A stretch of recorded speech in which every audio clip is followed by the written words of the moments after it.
सुप्रभात श्रोता बंधु आज प्रसंग आपणक प्रतिक्रिया आपणकर शक्ति को सक्रिय करिब। आमे आज मनोनीत शास्त्रांश एब्री पुस्तक 13 पर्व 15 पद एवं 16 पद।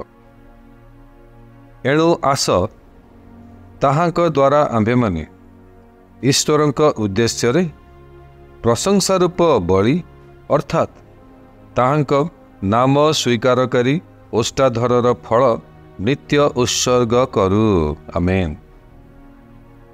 मोर प्रिय श्रोता बंधु, ख्रीष्ट विश्वासी और विश्वासिनी भावरे आमे विश्वास करू और कहू मु विश्वास करूअछि। परमेश्वरक लिखित वाक्य अनुसार से विश्वासजनक आत्मा पाइथिबारु आमे माने मध्य विश्वास करू एवं विश्वासर कथा मध्य कहू। आमेन। आपण नीरव रहिबा पई वाक्य पाई नाहंती। आपण जदि प्रतिक्रिया न देबे वाक्य आपणक पई उत्तम कार्य करिब नाही। प्रतिक्रिया देवार अर्थ ईश्वर जहा किछि कहियछंती ताहाकु पुनरावृत्ति करिबा। आपणक ईश्वर जहा कहियछंती ताहा कहिबाकु हेबो। आमेन। उदाहरण स्वरूप से कहियछंती ताहांक ईश्वरीय शक्ति आम मानक जीवन और धर्मपरायण निमंते समस्त आवश्यक विषय दान करियछंती।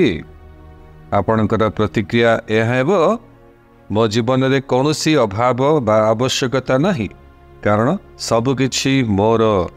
मु सब स्थान रे एवं सब अवस्था रे ईश्वरक महिमा निमंते उन्नति लाभ करुअछि। आमेन।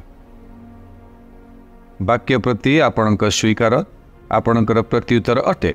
यह आपणक जीवन को और परिस्थिति को परिवर्तन करिवो। जेतेबेले भी ईश्वर आमको किछि कुहंती से शक्तिर पूर्णतारे कुहंती और ताहांक वाक्य रे शून्यता नथाए। हालेलुया। ईश्वर आपणकु कौन कहियछंती एवं आपण वाक्य रे निज विषय रे कौन आविष्कार करियछंती से वाक्य को प्रत्युत्तर दियंतु। एपरिकी वर्तमान ईश्वरक योजना ईश्वरीय दान एवं उद्देश्य अनुसार जहाँ उपयुक्त तही अनुजाई कथा कहतु। स्वीकार करंतु जे आपण उन्नति करी सब स्थान रे ख्रीष्टंक महिमा प्रकाश करुअछंती। आमेन। एवं घोषणा करंतु जे उत्तम विषय आपणक निमंते आपणक जरिया और आपणक चतुर्पार्श्वे हेउअछि। ईश्वर वाक्य को आपणक मध्य सक्रिय करंतु। आमेन। ईश्वर आपणक आज वाक्य द्वारा विशेष भाव में आशीर्वाद करंतु। आसंतु स्वीकारोक्तिर समय मध्य की जीवा स्वीकारोक्ति करिबा। मो पछे पछे आपण एही स्वीकारोक्ति करंतु। मोर वाक्य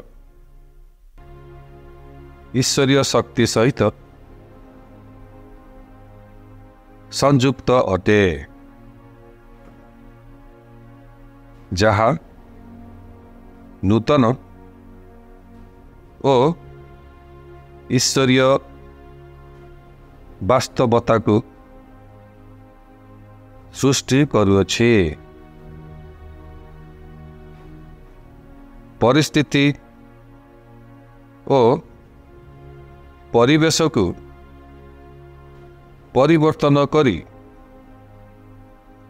ईश्वरक योजना उद्देश्य और प्रयोजनीयता को ख्रीष्टंक ठारे पूर्ण करुअछि। प्रभु आपणक निर्भर योग्य वाक्य सर्वदा मो जीवन रे वास्तव अटे। जीशुଙ୍କ नाम रे आमे। अतिरिक्त अध्ययन निमंते आपण पाठ करंतु रोमियो मंडली निकट को साधु पाउलंकर पत्र 10 पर्व 9 पद एवं 10 पद। ईश्वर आपण को आज दिन में विशेष भाव में आशीर्वाद करने सहित ଆଜିର ବାକ୍ୟ ଆପଣଙ୍କ ପ୍ରତିକ୍ରିୟା ଆପଣଙ୍କର ଶକ୍ତିକୁ ସକ୍ରିୟ କରିବ। ଏହି ବିଷୟ ଅନୁଯାୟୀ ଏବଂ ଏହି ବାକ୍ୟ ଅନୁଯାୟୀ ଜୀବନଯାପନ କରିବା ନିମନ୍ତେ ପ୍ରଭୁ ଆପଣଙ୍କୁ ସାହାଯ୍ୟ, ଉପକାର ଏବଂ ଅନୁଗ୍ରହ ପ୍ରଦାନ କରନ୍ତୁ। ଆମେନ୍।